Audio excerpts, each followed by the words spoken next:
ഗോകുൽ, നമുക്കറിയാം മുണ്ടക്കൈ, ചൂരൽമല, അട്ടമല ഭാഗങ്ങളിലൊക്കെ വലിയ നാശനഷ്ടങ്ങളാണ്. ഇപ്പോൾ ചൂരൽമലയിൽ വീണ്ടും ഉരുൾപൊട്ടിയോ എന്നൊരു സംശയം ഉണ്ടാകുന്നുണ്ടല്ലോ. രക്ഷാപ്രവർത്തകരെ ഒഴിപ്പിച്ചു എന്നുള്ള വിവരങ്ങളൊക്കെ കിട്ടുന്നുണ്ട്. അത് ആശങ്കപ്പെടുത്തുന്ന വിവരങ്ങൾ തന്നെയാണ്.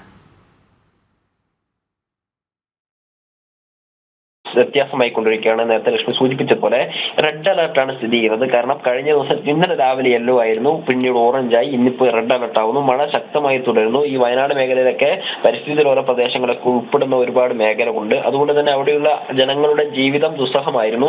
ഈ ഓരോ ഘട്ടത്തിലും ഓരോ മഴക്കാലത്തും ഇത്തരത്തിലുള്ള കനത്ത പ്രതിസന്ധി മഴ മൂലവും ഉരുൾപൊട്ടൽ മൂലവും ഒക്കെ ഉണ്ടായിക്കൊണ്ടിരിക്കുന്നു. രക്ഷാപ്രവർത്തനം നടത്തുന്നതിനിടയിൽ തന്നെ മറ്റൊരു സ്ഥലത്ത് ഉരുൾപൊട്ടൽ ഉണ്ടാവുകയോ അല്ലെങ്കിൽ കാലാവസ്ഥ മൂലം മറ്റ് അപകടം ഉണ്ടാവുകയോ ചെയ്യുന്ന ഒരു സാഹചര്യം ഉണ്ടായിരുന്നു. ഇന്നലെ രാത്രി മുണ്ടക്കൈ ടൗണിൽ 1 മണിയോട് കൂടി അപകടം നടക്കുകയും ഉരുൾപൊട്ടൽ ഉണ്ടാവുകയും അതിൽ രക്ഷാപ്രവർത്തനം നടത്തുന്നതിന് ഇടയിലുമാണ് മറ്റൊരു ഉരുൾപൊട്ടൽ ഉണ്ടാകുന്നത്. തുടർച്ചയായ 3 ഉരുൾപൊട്ടൽ ഇന്ന് നേരം വെളുക്കുന്നതിന് മുമ്പ്, അതായത് ഇരുട്ടത്ത് തന്നെ സൂര്യൻ ഉദിക്കുന്നതിന് മുമ്പുണ്ടായി. ഈ പ്രതിസന്ധി സൃഷ്ടിച്ചത് പ്രധാനമായിട്ടും ഇത് തന്നെയാണ്. കാരണം ഈ രാത്രിയിൽ ഉരുൾപൊട്ടിയത് രക്ഷാപ്രവർത്തനത്തെ ഏകോപിപ്പിക്കുന്നതിന് ഒരു പ്രയാസം സൃഷ്ടിച്ചിരുന്നു. അത്തരത്തിലുള്ള ഉരുൾപൊട്ടലുകളും മലവെള്ളപ്പാച്ചിലുകളും ഒക്കെ മറ്റു സ്ഥലങ്ങളിൽ ഉണ്ടാകുന്നു ഒരു വിവരം പുറത്തു വരുന്നുണ്ട്. കാരണം പല സ്ഥലങ്ങളിൽ നിന്നും ജനങ്ങൾ പേടിച്ചിട്ട് പുഴയിലൊക്കെ വെള്ളം കയറി വരുമ്പോൾ സ്വാഭാവികമായിട്ടും ജനങ്ങൾ പേടിക്കുകയും അവരുടെ അനുമാനത്തിന്റെ പുറത്ത് അത്തരത്തിലുള്ള ഒരു വിവരം പറയുകയും ചെയ്യുന്നുണ്ട്. ഔദ്യോഗികമായി സ്ഥിരീകരിക്കാത്ത ഒരു വിവരം ഈ ഘട്ടത്തിൽ വയനാട് ദുരന്തവുമായി ബന്ധപ്പെട്ട് നമുക്ക് മുന്നോട്ടേക്ക് വെക്കാൻ സാധിക്കില്ല എന്നുള്ളത് കൊണ്ട് തന്നെ അത് ജില്ലാ ഭരണകൂടത്തിന്റെ ഒരു ഔദ്യോഗികമായ ഒരു അറിയിപ്പ് ഉണ്ടാവാതെ അത്തരത്തിലൊരു വ്യക്തമായ ഒരു വിവരമായി നമുക്ക് നൽകാൻ വേണ്ടി സാധിക്കില്ല. അതേസമയം തന്നെ ജില്ലയിലെ പല പുഴകളിലും കര കവിഞ്ഞ് വെള്ളം ഒഴുകുകയാണ്. നമ്മൾ നേരത്തെ സൂചിപ്പിച്ചതുപോലെ മലപ്പുറത്ത് പോലും ഒരു കുട്ടിയുടെ മൃതദേഹം പുഴയിൽ കൂടി ഒഴുകി വരുന്ന ഒരു സാഹചര്യം ഉണ്ടായിരുന്നു. ആ രീതിയിൽ വയനാട്, മലപ്പുറം, കോഴിക്കോട് ജില്ലകളിലെ പുഴകളൊക്കെ കരകവിഞ്ഞൊഴുകുന്നു, ശക്തമായി തന്നെ ഒഴുകുന്നു. വലിയ ഒഴുക്കോട് കൂടിയിട്ടാണ് പുഴയിലെ വെള്ളം ഉണ്ടാകുന്നത്. കഴിഞ്ഞ ദിവസത്തേക്കാൾ തീവ്രമായി പുഴ കുത്തിയൊലിച്ചു വരുന്ന ഒരു കാഴ്ചയാണ് കാണാൻ വേണ്ടി സാധിക്കുന്നത്. പല സ്ഥലങ്ങളിലും ഗതാഗതം തടസ്സപ്പെട്ടിട്ടുണ്ട്. ഇത്തരത്തിലുള്ള ഒരു സാഹചര്യങ്ങൾ കൂടിയാണ് മുന്നോട്ടേക്ക് പോയിക്കൊണ്ടിരിക്കുന്നത്. ഇത് രക്ഷാപ്രവർത്തനത്തെ ദുഷ്കരമാക്കിക്കൊണ്ട് മഴ കനത്തു പെയ്തുകൊണ്ടിരിക്കുകയാണ്, തുടർച്ചയായിട്ട് പെയ്തുകൊണ്ടിരിക്കുകയാണ് എന്നുള്ളത് പ്രധാനപ്പെട്ട കാര്യമാണ്. ഗതാഗത സംവിധാനം ഇല്ലാത്തതിനാൽ അങ്ങോട്ടേക്ക് എത്തിപ്പെടാൻ പറ്റാത്തൊരു സാഹചര്യം. ഈ മഴ ഉള്ളത് കൊണ്ട് തന്നെ ഈ രക്ഷാപ്രവർത്തനത്തെ ദുഷ്കരമാക്കുന്ന ഒരു സാഹചര്യം. കൂടുതൽ സംഘങ്ങളെ അങ്ങോട്ടേക്ക് എത്തിക്കേണ്ടിയിരിക്കുന്നു എന്നത് സംശയമില്ലാത്ത കാര്യമാണ് എന്ന് നമുക്ക് മനസ്സിലാക്കാൻ വേണ്ടി സാധിക്കും.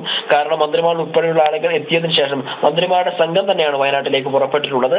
അവർ എത്തിയതിനു ശേഷം ഉന്നതതല ഉദ്യോഗസ്ഥരുമായി കൂടിയാലോചിച്ചതിനു ശേഷം അത്തരത്തിലൊരു നടപടി ഉണ്ടാകുമെന്ന് തന്നെ പ്രതീക്ഷിക്കുന്നു. പക്ഷേ അത് എത്രയും പെട്ടെന്ന് ഉണ്ടാവേണ്ടതുണ്ട്. കാരണം 400ഓളം ആളുകൾ ഒറ്റപ്പെട്ടതായിട്ടാണ് മനസ്സിലാക്കാൻ വേണ്ടി സാധിക്കുന്നത്.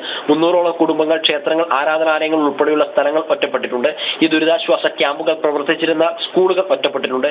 അവിടെ ഉണ്ടായിരുന്ന ആളുകളെ കുറിച്ച് വിവരമില്ല. ഇത്തരത്തിലുള്ള കാര്യങ്ങളൊക്കെ കണ്ടെത്തേണ്ടിയിരിക്കുന്നു. പക്ഷേ ഗതാഗത മാർഗം അങ്ങോട്ടേക്ക് എത്തിപ്പെടുക വളരെ പ്രയാസമാണ്. ഈ ചുരൽമല പാലം മാത്രമല്ല, വയനാടേക്ക് പോകുന്ന പല മേഖലകളിലും കുന്നിടിഞ്ഞും മണ്ണിടിഞ്ഞും ഗതാഗത തടസ്സം സൃഷ്ടിക്കപ്പെട്ടിട്ടുണ്ട്. അതുകൊണ്ട് എയർലിഫ്റ്റിംഗ് മാത്രമാണ് പ്രധാനമായിട്ട് നമുക്ക് ഇപ്പോൾ ആശ്രയിക്കാൻ പറ്റുന്ന ഒരു സാഹചര്യം. അതിനപ്പുറത്തേക്ക് കൂടുതൽ ഏത് രീതിയിലായിരിക്കും രക്ഷാപ്രവർത്തനം നടത്തുക എന്നതിനെ സംബന്ധിച്ച് സ്വാഭാവികമായിട്ടും വിദഗ്ധരുടെ സംഘം കൂടിയാലോചിച്ചതിന് ശേഷം മാത്രമേ തീരുമാനിക്കാൻ വേണ്ടി സാധിക്കുകയുള്ളൂ. പക്ഷേ അടിയന്തരമായിട്ട് ഈ റോഡ് മാർഗമുള്ള ഗതാഗതം തടസ്സപ്പെട്ടതിനാലും അങ്ങോട്ടേക്ക് എത്തിപ്പെടാൻ പ്രയാസമുള്ളതിനാലും ആളുകളെ കണ്ടെത്തി എയർലിഫ്റ്റ് ചെയ്ത് മാറ്റുക എന്നുള്ളതാണ് പ്രധാനമായിട്ടും ചെയ്യേണ്ടിയിരിക്കുന്നത്. ഹെലികോപ്റ്റർ ഉൾപ്പെടെയുള്ള സംവിധാനങ്ങൾ അങ്ങോട്ടേക്ക് എത്തേണ്ടിയിരിക്കുന്നു. കണ്ണൂരിൽ നിന്ന് 2 സംഘം അങ്ങോട്ടേക്ക് പുറപ്പെട്ടിട്ടുണ്ട്. എത്രയും പെട്ടെന്ന് അവിടെ എത്തുമെന്ന് തന്നെയാണ് നമുക്ക് മനസ്സിലാക്കാൻ വേണ്ടി സാധിക്കുന്നത്. അതേസമയം NDRFിന്റെയും അഗ്നിരക്ഷാ സേനയുടെ നേതൃത്വത്തിൽ അവിടെ തിരച്ചിൽ തുടരുകയാണ്. പക്ഷെ അവർക്ക് പ്രതിസന്ധി സൃഷ്ടിക്കുന്ന അങ്ങോട്ടേക്ക് എത്തിപ്പെടാൻ സാധിക്കുന്നില്ല എന്നുള്ളതാണ്. ഈ രക്ഷാപ്രവർത്തനം നടക്കുന്ന സമയത്തു തന്നെ മറ്റു സ്ഥലങ്ങളിൽ ഉരുൾപൊട്ടുകയും മലവെള്ളം കുത്തിയൊലിച്ചു വരികയും ചെയ്യുന്ന ഒരു സാഹചര്യമുണ്ട്. അത് കനത്ത പ്രത്യാഘാതം സൃഷ്ടിക്കുന്നു, പ്രതിസന്ധി സൃഷ്ടിക്കുന്നു. അതുകൊണ്ട് തന്നെയാണ് സാധാരണക്കാരനായ സിവിലിയൻസിനോട് അങ്ങോട്ടേക്ക് നിങ്ങൾ സ്വമേധയാ നിർദ്ദേശമൊന്നും ഇല്ലാതെ എത്തിപ്പോകാൻ പാടില്ല എന്നൊരു നിർദ്ദേശം മന്ത്രി ഉൾപ്പെടെയുള്ള ആളുകൾ പങ്കുവച്ചിട്ടുള്ളത്. നേരത്തെ സൂചിപ്പിച്ചതുപോലെ ഇത്തരത്തിലുള്ള ദാരുണ സംഭവങ്ങൾ ഉണ്ടാകുന്ന സമയത്ത് മലയാളികൾ പൊതുബോധത്തിന്റെ മുൻനിർത്തിക്കൊണ്ട് വിവിധ സംഘടനകൾ, സന്നദ്ധ സംഘടനകളും രാഷ്ട്രീയ കക്ഷികളൊക്കെ സ്വമേധയാ ഇറങ്ങിത്തിരിക്കാറുണ്ട്. പക്ഷേ അടിക്കടി ഉരുൾപൊട്ടൽ ഉണ്ടാവുകയും മലവെള്ളപ്പാച്ചിലൊക്കെ കുത്തിയൊലിച്ചു വരികയും ചെയ്യുന്ന സാഹചര്യത്തിൽ അവിടെ അടുത്ത നിമിഷം എന്താണ് സംഭവിക്കുക എന്ന് മനസ്സിലാക്കാൻ പറ്റാത്ത സാഹചര്യത്തിൽ ആളുകൾ അങ്ങനെ ഇറങ്ങി പുറപ്പെടരുത് എന്നൊരു നിർദ്ദേശം വന്നിട്ടുണ്ട്. ജില്ലാ ഭരണകൂടത്തിന്റെയോ അല്ലെങ്കിൽ അവിടെ സേവനം നടത്തുന്ന ആളുകളുടെയോ അറിയിപ്പില്ലാതെ സ്വമേധയായി ഇറങ്ങി പുറപ്പെട്ടുകൊണ്ട് അത്തരത്തിൽ അങ്ങോട്ടേക്ക് പുറപ്പെടരുത് എന്നൊരു നിർദ്ദേശം നൽകിയിട്ടുണ്ട്. അതേപോലെ തന്നെ വയനാട് പല മേഖലകളിലും ഗതാഗതം നിരോധിച്ചിട്ടുണ്ട്. അതായത് രക്ഷാപ്രവർത്തനം ഏകോപിപ്പിക്കുന്നതിനായി ഈ രക്ഷാപ്രവർത്തകരുടെ വണ്ടി ഉൾപ്പെടെയുള്ള സംവിധാനങ്ങൾ അങ്ങോട്ടേക്ക് എത്തേണ്ടതുണ്ട്. ഉരുൾപൊട്ടൽ ഉണ്ടായതിന്റെ പശ്ചാത്തലത്തിൽ താമരശ്ശേരി ചുരം ചുരം വഴി അത്യാവശ്യ വാഹനങ്ങൾക്കൊഴികെ മറ്റുള്ള വാഹനങ്ങൾക്ക് മുഴുവൻ നിരോധനം ഏർപ്പെടുത്തിയിട്ടുണ്ട്. അതായത് രക്ഷാപ്രവർത്തനത്തിന് ആവശ്യമായ സാധന സാമഗ്രികൾ, യന്ത്ര സാമഗ്രികളൊക്കെ അവിടെ എത്തേണ്ടതുണ്ട്. പരമാവധി റോഡ് മാർഗം, ഹെലികോപ്റ്റർ മുഖേന എത്തിക്കാൻ സാധിക്കാത്ത റോഡ് മാർഗം മുഖേന തന്നെയാണ് എത്തിക്കുന്നത്. അതുകൊണ്ട് സ്വകാര്യ യാത്രക്കാരായിട്ടുള്ള ആളുകൾ യാത്ര മാറ്റിവെക്കണമെന്നും ഇത്തരത്തിലുള്ള ദുരന്തത്തെ ഏകോപിപ്പിക്കാൻ അല്ലെങ്കിൽ അതിന്റെ രക്ഷാപ്രവർത്തനത്തെ വേഗത്തിലാക്കാൻ ആവശ്യമായ നടപടികളുടെ ഭാഗമായിട്ട് സ്വകാര്യ യാത്രകളൊക്കെ മാറ്റിവെക്കണമെന്നും അങ്ങോട്ടേക്ക് ഈ രക്ഷാപ്രവർത്തനത്തിന് ആവശ്യമായ യന്ത്ര സാമഗ്രികൾ ഉൾപ്പെടെയുള്ള സാധനങ്ങൾ എത്താൻ സാധ്യതയുണ്ട്. അതുകൊണ്ട് താമരശ്ശേരി ചുരം വഴിയുള്ള ഗതാഗതമൊക്കെ നിരോധിച്ചിട്ടുണ്ട്. അത് പ്രേക്ഷകരൊന്ന് ശ്രദ്ധിക്കുന്നത് നന്നായിരിക്കും. അനാവശ്യ യാത്രകൾ ഒഴിവാക്കുക എന്നുള്ള അറിയിപ്പ് മുഖ്യമന്ത്രി നേരിട്ട് തന്നെയാണ് നൽകിയിട്ടുള്ളത്.